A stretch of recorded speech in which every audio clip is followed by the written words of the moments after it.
Ah, shit. Get your tea and your popcorn because we have hit yet another psychological jackpot. That's right. Miami, Florida apparently has a bad case of black fatigue as well because apparently they're telling people that they're too dark and too fat to get into the club. So I was supposed to do a video on this last week, but I wanted to make sure that I had plenty of time to do my recording because a lot of other content creators, they're reacting to the content. They don't have all the information, but you already know that us exoticals are the queens of receipts. So let's get into it. The very first thing I want to point out is that on the caption on this girl's TikTok, it does not say Club Mona is racist or Club Mona doesn't like dark-skinned black women. No, it just says Club Mona in Miami, angry face. Because remember, unambiguous black women, they claim that colorism, texturism, featureism, and racism, those are very serious accusations. So if you're going to come with a serious accusation, I better see some serious receipts in these TikToks.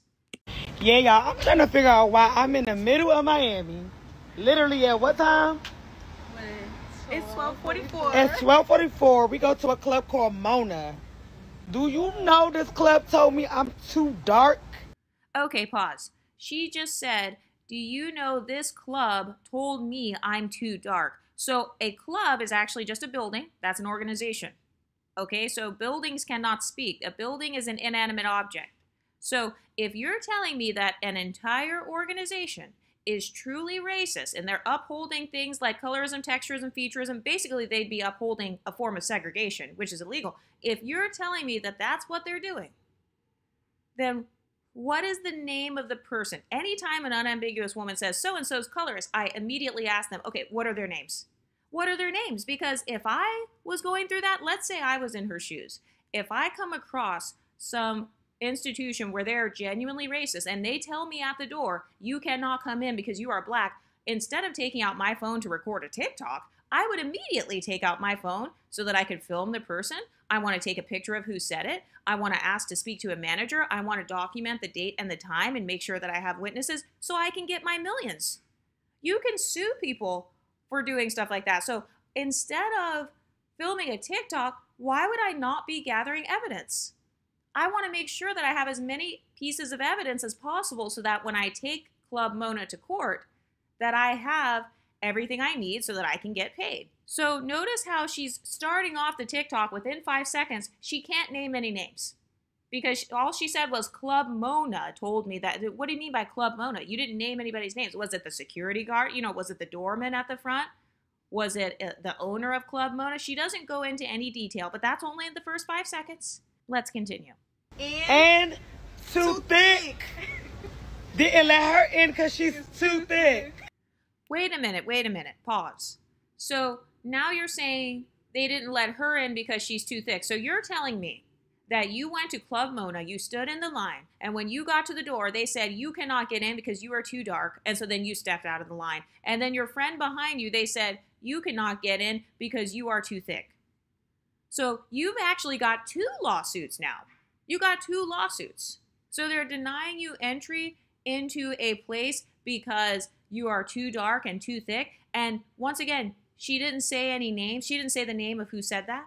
Was it the doorman? Was there a sign on the door that says like no Negroes allowed? I mean, how far does this go? Because if this is truly what happened, that's a very serious accusation and you can potentially get paid millions of dollars. So you're telling me that you had not one instance of an ism, but you actually had 2 instances of 2 separate isms, and you did not think during that moment to record somebody, you know, get the name of the person, ask for a manager, or I don't know, maybe even ask the people around you. What were the people standing in the line at the club? What did those people say and do? Did everybody else just stand around and watch that happen? I mean, Miami is a pretty diverse place. There are people of all different skin tones there. There are lots of people of color there, Hispanic people, and you know, you could be Hispanic and be light or dark. So you're telling me that in a multiracial, multicultural city that they said to you at the door, and by the way, she didn't even say any of this. She's being very vague, so I'm already suspicious. But I could be wrong. We're going to watch all of her TikToks. We're not just going to watch this one. But it's like, okay, you're telling me that you guys got up to the door and somebody at Club Mona or the owner, because all she said was Club Mona said I'm too dark. That's a very vague statement. So let's pretend that it's the doorman or the owner of the club was standing there and he said, hey, no, you're too dark. Okay, why did nobody else in the line react? She also admitted at the beginning of the video that she was there. It was 12:44 a.m. Okay, so most nightclubs, usually they start letting people in around what? 10 p.m. I don't know, 10:30, maybe 11 p.m. at the latest. So if it's almost 1 a.m., I don't know what time this club closes. Let's pretend that the club closes at 2. Actually, no, let's pretend that the club stays open all night long. So you arrived 2 hours late and you did not get into the club. And you expect me to believe that the reason you did not get in was because you are too dark and too fat, yet you could not name any names of people. You have a very serious accusation that you're placing on a business. So if somebody does something like this to you, you're telling me that you potentially could make millions, and instead of taking your opportunity to make those millions by recording the name so you know exactly who to sue, because sometimes the doorman, sometimes those people are actually contracted. So it may not be a person who works for Club Mona that's at the door. That could be a security team that they've hired out. You know how they have like temp agencies and stuff. So I would want to know exactly who said what and exactly the time and place and who was working on the shift and what manager was on the shift so that I know exactly who to sue so that I can get my millions. Because now she's claiming that they've got not one lawsuit that they could file for just the colorism, but also for the body shaming. Essentially saying you're too fat to walk in the door. And notice how within the first 30 seconds, she cannot name a quote. She didn't name a quote. All she said was, Club Mona is racist, or Club Mona said I was too dark. That's a very vague, generalized statement. It almost sounds like gossip when I'm first hearing it. But let's continue. So you couldn't name any quotes. You couldn't name names. You're picturing yourself on an empty sidewalk. So you walk away from where this potential crime, this potential hate crime, you walked away from where this potential discrimination happened. And you wait until nobody else can hear you so that you can suddenly say, oh, Club Mona told me I was too dark. And you don't have any names. And then it's 12:44 a.m., which is usually 2 to 3 hours after they begin letting people in. So you expect me to believe that you not getting in the club had nothing to do with you potentially being 3 hours late to the party? You're telling me it had nothing to do with them being at capacity for the time? Because anytime you own a business, if you're running a business through a certain building, you can only allow a certain capacity of people in there. You cannot go past it because otherwise it breaks like the fire laws and stuff, and then like they can shut it down. So you're telling me that after arriving to this popular club in Miami, that there's no way that it could have been at capacity and that they could have not let you in because of that. There's no way that that could be the case. You're saying that it was because you were too dark or too fat, and instead of staying there and making sure that you gather evidence, instead of calling, I don't know, police, civil rights lawyers, I don't know, instead of calling somebody or gathering as much evidence as possible, you walk away from the scene of where the discrimination occurred. You did not make sure that you had other witnesses, and you instead decided to post a TikTok? And you expect me and the rest of the community of African Americans to take this seriously? But let's continue. Dark. Bitches have audacity. What's really going on, Miami? All too dark to get in the club? Whoa. Now she said, what's really going on, Miami? All too dark to get in the club? I thought she said it was Club Mona that said she was too dark, not Miami as a whole. So now she's changing the story. She's changing the perpetrator. She's changing the person that was racist against her. Actually, she never named a person. All she said was, oh, Club Mona said I was too dark. Now she's saying, what's going on? Miami, Florida.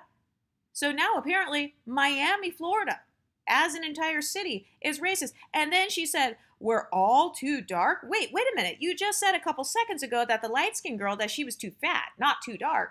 So why is the story already changing within 30 seconds? You've already changed the story 3 times. First, it was just you being too dark, and then the other friend was too thick, and now you're saying it's Miami, Florida. Like, what's going on in Miami? And now you're saying all of you guys are too dark. Which one is it? Who is this racist person? Who's this invisible racist or colorist person that all of us should be outraged at? Tell us their name, sis. so that we can make sure that you guys get your millions. Tell us the name of the racist person. You didn't say the name. All you said was Club Mona, and now you're switching it. You didn't say Club Mona this time. Now you said Miami, Florida. Yeah, no. Somebody need to let me know what's going on in Miami. Seriously. And then she ends the TikTok by saying, somebody needs to let me know what's going on in Miami. So she's actually addressing her TikTok followers. Wait a minute. So let's be logical here.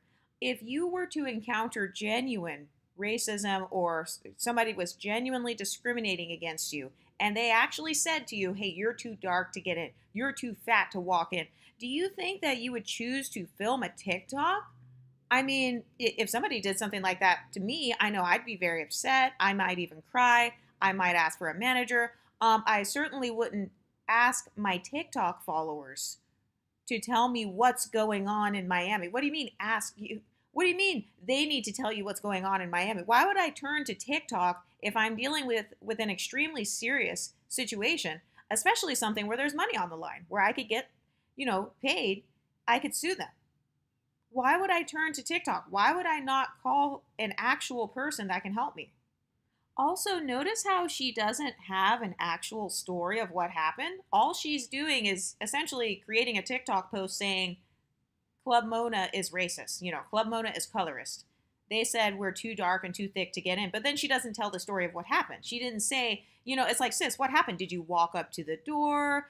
Did somebody scream at you? Did they yell at you? Did they snarl at you? Did they laugh at you? Like, she doesn't tell any actual story of what happened. She doesn't recount what happened like you would in the court of law. Usually if somebody has a genuine, injustice committed against them, they would immediately, even if they do go on TikTok or something, they would immediately come online. They'd have their receipts.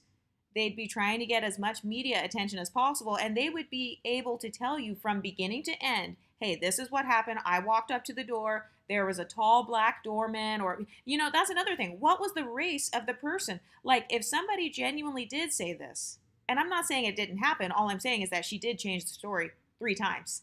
And so I'm already suspicious. That's all I'm saying. I'm not saying it didn't happen, but it's already raising red flags for me. But that's another thing too. Usually when someone encounters racism or colorism or fat phobia, usually they can describe the perpetrator.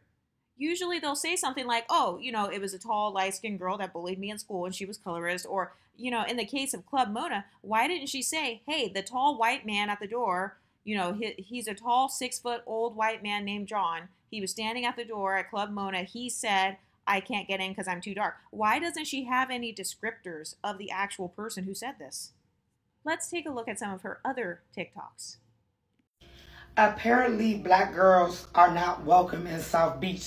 Okay, this is her recording after she posted the initial Club Mona incident. Wait a minute. I thought you said that it was in Miami. So first you're saying Miami, now you're saying South Beach. Aren't those 2 different locations? So notice how she still cannot name who was racist. Was it a man? Was it a woman? Were they tall? Were they short? Were they white? Were they some other race? All she can name is cities and buildings, and she keeps changing it. This is now the 3rd time she changed who this racist person was. First she said Club Mona didn't let me in because I'm dark. Then she said, somebody tell me what's going on in Miami. Now she says South Beach doesn't welcome black girls. So how many racists were there, sis? Was there 1 person or were there 3 separate racist occasions? 1 in South Beach, 1 in Miami, and 1 at Club Mona. Which one is it? For one, because of our skin color and because of fat phobia. Wait a minute. Then she says because of our skin color, as if all other dark-skinned people of all backgrounds and ethnicities are going through the same thing that she's gone through. If you look at other TikTokers and videos of Club Mona and Miami and South Beach, you'll see dark-skinned women getting into the clubs. So why is she now changing who the victim is? Shouldn't she be speaking for herself, seeing as she is the only one? Her and her friends were the ones that dealt with this. And by the way, she changed what they were doing. She said first it was colorism, then it was also fat phobia. And it's like, why aren't you speaking for yourself? Why are you now bringing everybody else into it? Like, oh, they don't like all of us because of our skin color. No, according to your own talking points from your TikTok yesterday, it was you that got told you were too dark. And then you still couldn't name the person. You had no receipts, no names, nothing. And then you changed who was the racist 3 times. You didn't tell us the gender of this racist person. You didn't say anything. And now you're saying, oh, they don't like us, as in all dark-skinned black women. They don't like us because of our skin color. Is that a quote from the racist person? Like, did the racist person at Club Mona say that? Hey, I don't like you guys because of your skin color. Or is that something you're just saying right now as a form of projection so that you can use isms as a way to go viral on the media? Like how a lot of other unambiguous women have had a history of doing over the last 10 years. And I'm just here to make it clear about this story time that it's literally South Beach. Let's just start with South Beach. I'm hearing different rumors that it's Miami. What do you mean? Let's start with South Beach and that you've been hearing different rumors that it's Miami. Sis, you just called somebody racist. Now you're saying you're hearing rumors that it's South Beach or Miami? Oh, so are you accidentally admitting that what you're saying is actually just a rumor? That you think that you didn't get in the club because they were dark skinned. You think that maybe they don't like you because you're fat. And that's why you asked your TikTok followers to tell you what's going on in Miami? Was it because you didn't have any actual encounters of racism or proof of racism? And so now you're saying, oh, well, I don't know. It's actually, there are rumors that it's South Beach. There are rumors that it's Miami. No, if somebody actually encounters racism, they can go to the court and say, hey, this happened on this date and this time. And this is the person who said the colorist comment. Now she's completely taken the colorist comment out of it. She's taking all of it out of it. She took out the fat phobia and the colorism. Now she's saying, oh, hey, actually, I just want to tell a story time so we can gossip and we can make it look like these people are all racist. So notice how she doesn't admit that the first TikTok was essentially rage bait. In the second TikTok, she doesn't want to tell the story time of what exact racist thing happened to her. All she wants to do is gather her followers so they can gossip about Miami and South Beach. Yesterday, I was invited out. This is not a club that I wanted to go to. This is a club that people thought would be a good place for me to go with them. I decided to go. It was called Club Mona, somewhere on South Beach, somewhere, right? We went. We was dressed up. We was told that we need to wear heels. Cool. I'm there. We get there. The girls talk to the promoter. I really can't hear what they're saying, but I could just tell that is a bad vibe going on. Pause. Wait a minute. Then she said they were told to wear heels. She doesn't say who told her to wear those heels. Then she says they get there and they talk to the promoter and that the vibe was bad. Promoters do not usually work for the actual club. So now she's accidentally revealing that she has falsely accused Club Mona. So first it was Club Mona, then it was Miami, then it was South Beach, and now as she's telling the story, she's saying, oh, actually, there was a promoter there and it was a bad vibe. So promoters are not the same as like the doorman. That's not the same as the owner of the actual club. Promoters they're not in charge of the entire club.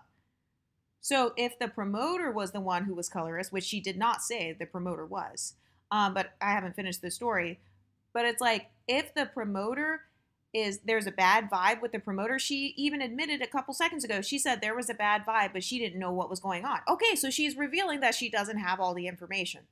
She doesn't have all the information. There's a promoter. Promoters usually stand on the side and pass out flyers, for God's sakes. That's a person that's standing on the street trying to make ends meet so they can pay their rent in Miami, Florida.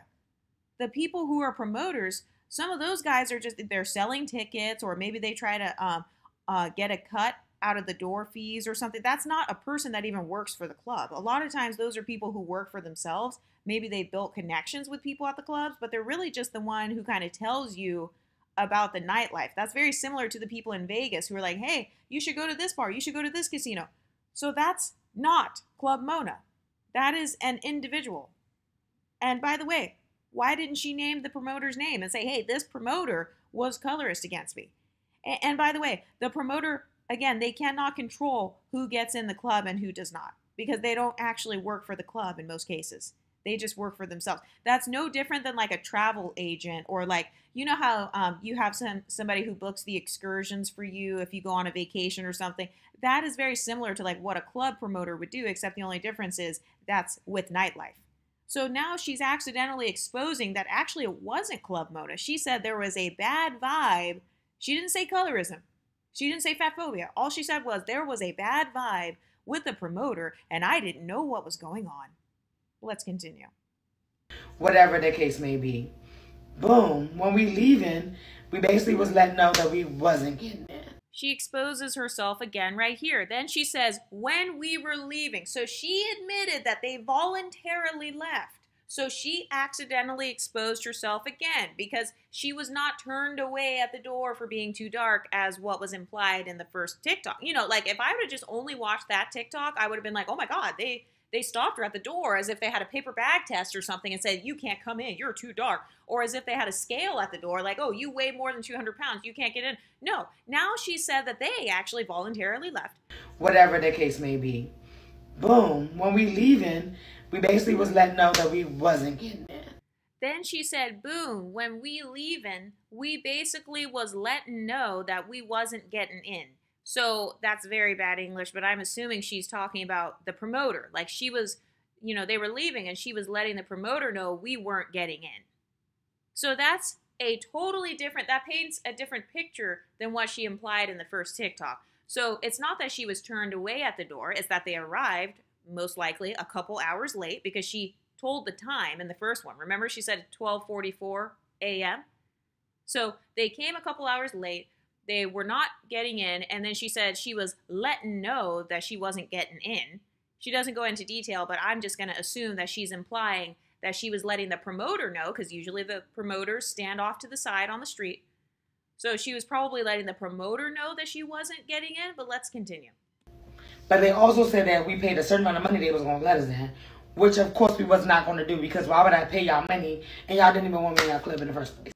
Wait a minute. She exposes herself again. She says that they basically told her if you pay a certain amount of money, then you can get in, and she refused. And she said, you know, why would I pay if that club doesn't want me there in the first place? But remember, she told you exactly what happened. She said that they simply didn't get in. It's not that they said you're too dark to get in. No, she felt as if she was too dark to get in. Nobody actually said that. That's why she didn't have a quote. But I could be wrong. Maybe the colorism happens later. But she said, you know, we didn't want to pay to still be able to get in. Okay, so that's not colorism. That's just you not being willing to pay the ticket price. And also, based on her story time, she's already revealed that the racist was not Club Mona because she has already left Club Mona at this point, and then she told the promoter, we're not getting in. So then the promoter says, hey, if you pay this extra price, then we can, you know, let you get in. And then she says, no, I don't want to be let in. She said she was thinking, I don't want to be let in for a club that doesn't want me there anyway. So none of that is colorism. And also, her title of her TikTok was incorrect. That's actually, it's almost like a form of defamation, honestly. Hopefully Club Mona's revenue isn't affected, because if it is, they technically could try to file something against this creator. Because she brought Club Mona in it, but according to her own story time, none of the actual colorism even happened at Club Mona or from anyone who worked at Club Mona. Because at this part of the story, she's already gone. She has already left, and then she refused to pay a higher price to still be able to get in. As we walking away, just to get away from the scenery, time to go home, it's over and done with, somebody stopped us. It was a promoter. Okay, so now she's saying as they were walking down the street, a promoter stopped them. So is this the same promoter that was standing kind of near Club Mona, or is this a different promoter? I'm just going to assume it's a different promoter because this is part 2, and she emphasizes that they're walking away. So this is no longer Club Mona at this point. So we can safely say, according to her own talking points, that Club Mona is not the colorist, because she still hasn't said who said the colorist thing. So she's saying right now in the story, they're walking down the street, and some guy who's passing out flyers and who calls himself a promoter, she actually put it in air quotes, implying that she doesn't know that he's even a legitimate promoter. So this could just be a random guy. This could be a random scammer, or like a homeless person who's, you know, just passing out flyers. Because she said he's a quote-unquote promoter. You know, she did the air quote sign. So that implies like it's debatable whether he's even a real promoter or not. He literally was like, hey, y'all, let me tell y'all the truth. He was like, pointed dead in my face and say, you too dark, you too thick, and also they don't let people wear shorts, because me and the other girl had on shorts. Okay, so now she reveals who the real colorist and fatphobic person is. So it was not Club Mona, it was not Miami, Florida, and it was not South Beach, Florida. It was a random man standing on the side of the street. And he said, let me tell you the truth. And she put air quotes. She doesn't even know if he was a promoter or like some crazy person. So this crazy person said, let me give you my opinion, essentially. So she made all of this commotion because some random Dusty on the streets of Miami came lurking out of the shadows and basically said, this is my opinion. You're too dark, you're too fat, and you guys have on shorts. When you said dark, of course our heart just like literally sunk. Because it's like, dark is crazy. Fat, that's the one thing, but at the same time it's still wrong. You know what I'm saying? Like, I know I'm not skinny. Like, you feel me? Cool, and it don't hurt my feelings. Uh-oh. You've got a psychological jackpot right there. She said, dark is crazy.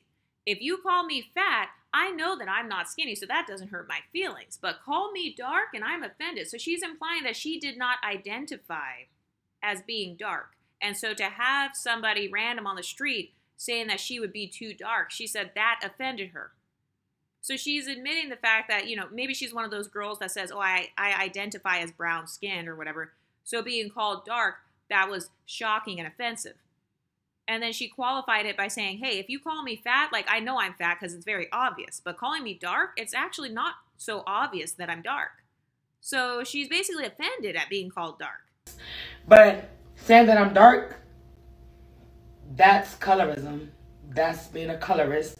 No, it's not.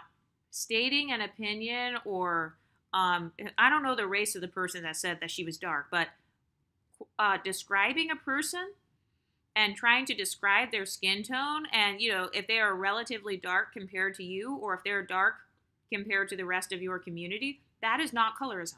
If I were to say, oh yeah, the dark-skinned black guy over there, being called dark is not an insult.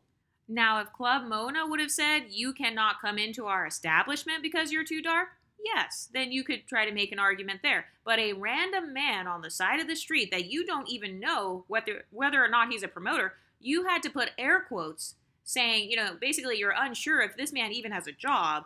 He's giving you his opinion about Club Mona, and he's saying that he thinks Club Mona would think that you're too dark.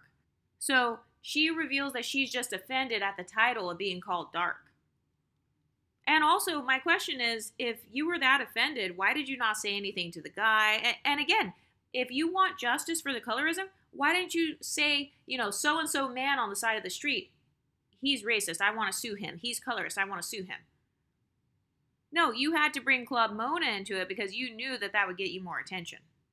And we all know that that's factually untrue because she just admitted that a few minutes before that the other promoter, or potentially the same guy, don't know, she keeps switching the story, but she just admitted in her last TikTok that they got offered to essentially pay more money and then they would be let in. So it's actually not true that they were too dark and whatever, they couldn't get into the club. No, they could get into the club. They just didn't want to pay the higher ticket price. So do you see her mindset coming out here? So she's revealing that she has this mindset of, if you don't go out of your way and treat me extra special and let me in the club for free and let me wear whatever I want, then you are a colorist. And that's not okay. Mind you, before we left, I seen another girl getting in. I just knew the girl was going in the club because she was pretty. She was not thicker. She was thick, but she wasn't big or nothing. I'm like, oh, I bet they gonna let her in. Okay. She's revealing that a part of her anger is coming from her comparing herself to other women. She said that she saw a pretty girl that was not fat, so a pretty privileged, thin privileged woman. She saw her at the club, and then she thought to herself, I know they're going to let her in, and that she got in. When it comes to people getting into clubs, there are many different reasons why people get into clubs. That girl could have worked there. She could have already been on the list for something. She could have known the bouncer. She could have been a hired person to work there that night. There are so many reasons that some people get into certain establishments and others don't.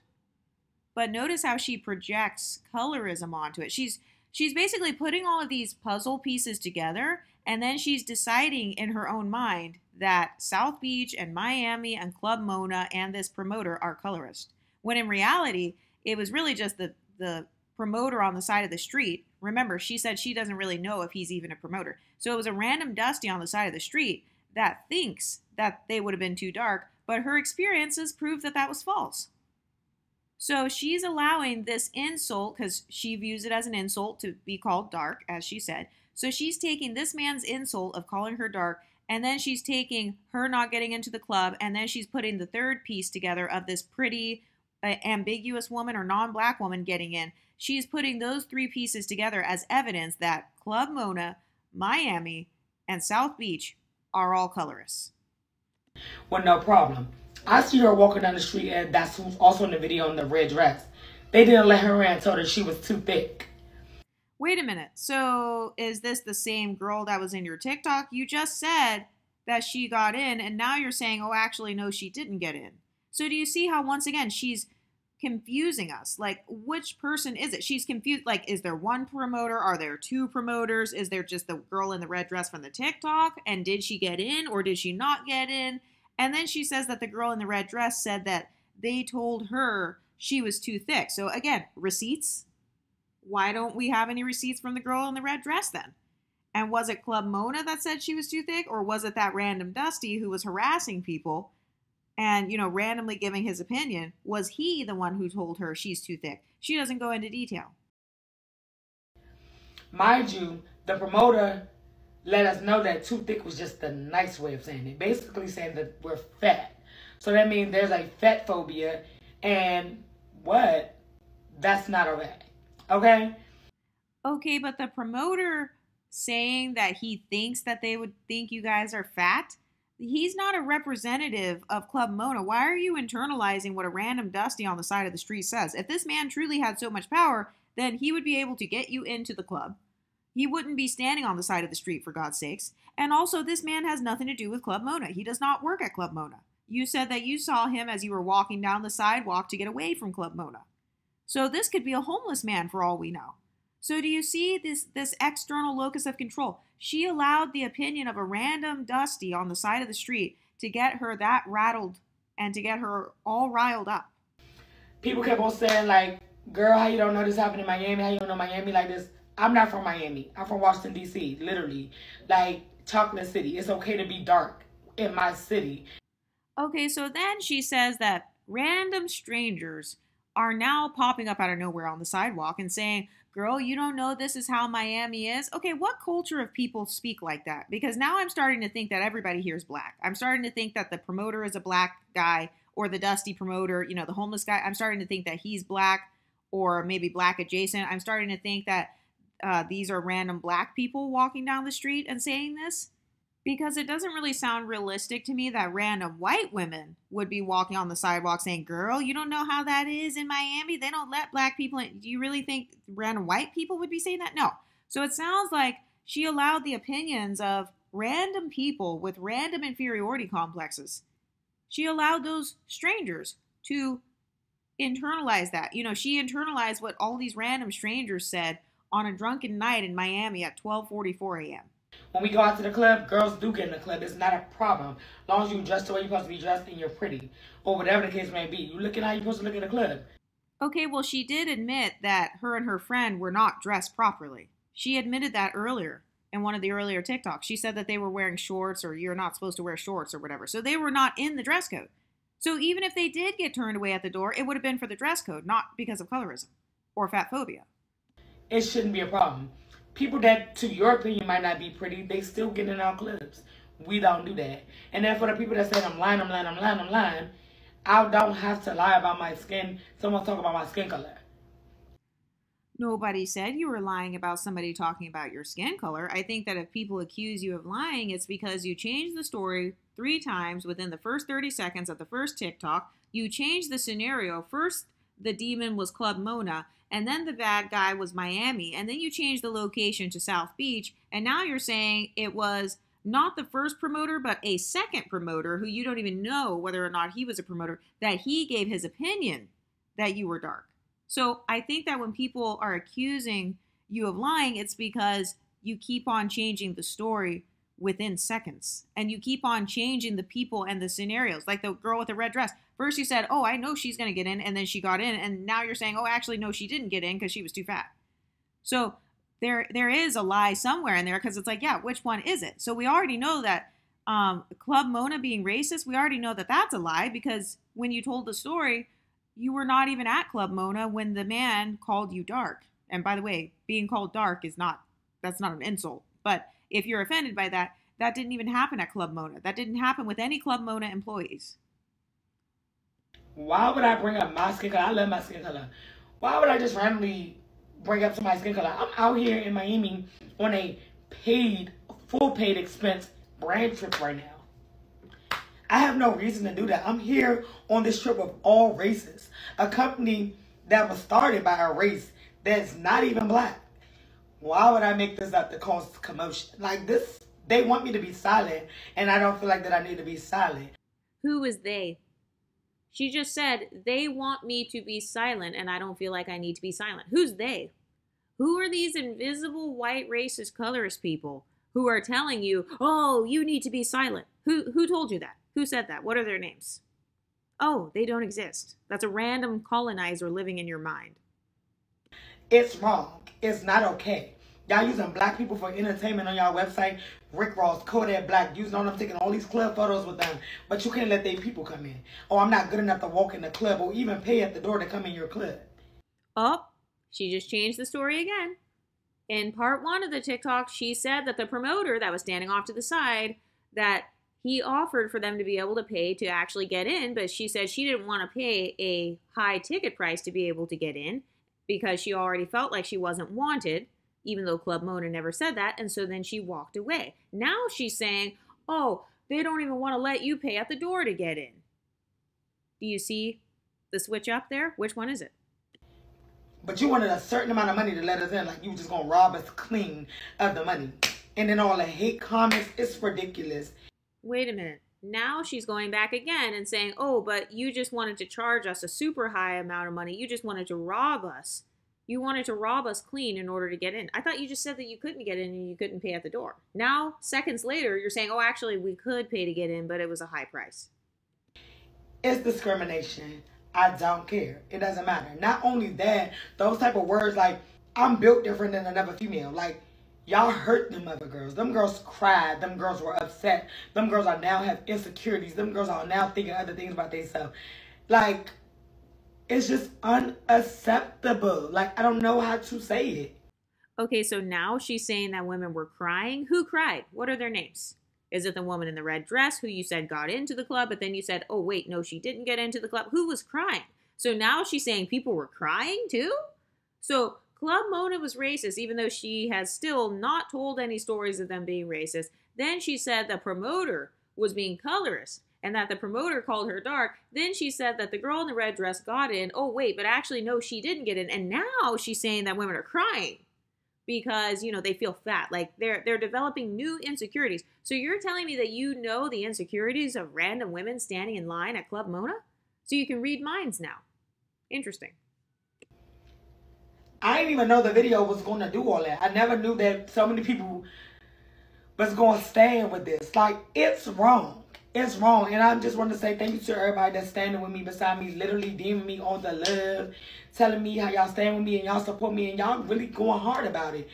I saw today that the club cut their comments off. They show that y'all making that noise. The club owner is muting his stuff as well. It's the truth. No, I don't have to lie about it. Club Mona, what's good? So then she posts another TikTok that says, Stop Club Mona. And of course, she started a GoFundMe where she's looking to raise $2,000. And then she tags this guy named John C. Barnett, who is just a civil rights activist and life coach. He is not a lawyer. He's just like an advocate. Basically, he just gives people referrals. Like, he helps people find lawyers. So she says, we've heard the concerns. We've felt the love from those who believe in equality for all. We've also seen the lies, and we understand the anger. But let it be known, we will not back down. We are committed to this fight because we deserve better. No woman should ever be told she's too dark or too thick to enter a public place. Well, you weren't told that you were too dark or too thick to enter a public place, according to your own stories. But okay. She says, we should never be judged by our skin color or our bodies. This isn't about one night. It's about justice, dignity, and change. And we are not going anywhere. So what does raising $2,000 have to do with that? Because if she's trying to raise $2,000 so she can get a lawyer to sue, she already wouldn't have a case just based on her own TikToks. Okay, so that's number one. Number two, it wasn't Club Mona. The person who called her dark, again, calling someone dark is not an insult. Also, she was not denied entry to the club because of her skin tone. But yeah, that's not enough to have a case. Not to mention the fact that if you truly do have discrimination stuff going on against you, especially a viral TikTok like this, a lot of lawyers will take that on pro bono. So if I'm not mistaken, I believe that means that they'll do it for free. Like they won't charge you. And there are some lawyers where it's like they only charge you if they win. So why are there no lawyers that are fighting to take this on? And also, why does she have to raise money? The lawyers and the civil rights activists should be wanting to take on her case for free. She shouldn't have to pay $2,000. So do you see how she's following this typical scammer blueprint? And I'm not saying that she is guaranteed a scammer, but I'm saying that, yeah, it sounds scammy. And, this is a part of why I didn't do a story on the brick lady when a lot of you guys were asking me about that back when it happened, because it already sounded sketchy. So I was like, no, let me wait and see what actually happens with this, because it sounds like it could be just attention seeking to go viral. And then, of course you want to do a GoFundMe so that you can use the pity and kind of the empathy. It's basically like empathy baiting so that you can end up collecting money. Very similar to Dr. Umar. You know how he raised money for the school, like, oh, these little black boys are suffering, so you should give me money so I can start a school. That's what this reminds me of. Oh, these random dark-skinned black overweight women are suffering, so you should give me $2,000 so that I can sue them. Oh, and by the way, it does not cost $2,000 to file a lawsuit. If I'm not mistaken, it costs what? A few $100s? You can file a lawsuit for what? Up to $600 or something like that? It does not cost $2,000. That sounds like monthly bills. Oh my God, I'm such a troll. But it's that sounds like somebody's monthly bill money or something. Why is it exactly $2,000? If you're paying a retainer fee to a lawyer, why did you not name the lawyer? And, maybe you could have named the lawyer. First of all, lawyers should be taking it on pro bono if it's a legit case, but it's not. So that's why the lawyers are not fighting to represent her. But even if they were, she would have been able to name the exact lawyer, not just a civil rights person that she wants to, that there was no point in putting that there. I just felt like she put that there so she could gain legitimacy. Oh, this is the guy that I'm working with.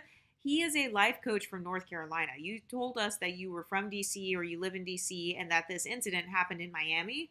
So I'm not saying that he can't be helpful or be a part of it, but it's giving so many red flags to me, because let's say she did actually get a lawyer. You could put the name of the lawyer. You can say that you already paid the retainer fee for the lawyer. You could show a copy or something, or some sort of proof that you already filed a lawsuit, and then you could raise money as a reimbursement or something. But she didn't do that. All she said was, no one should be told that they're too dark. Sis, you weren't told that you were too dark to get in, according to your own story. So what do you mean? You don't get to just come online and just scream colorism and then expect people to give you thousands of dollars. It's giving scamming. But what do you ladies think? Let me know in the comment section, and I'll talk to you next time. Stay pretty, ladies.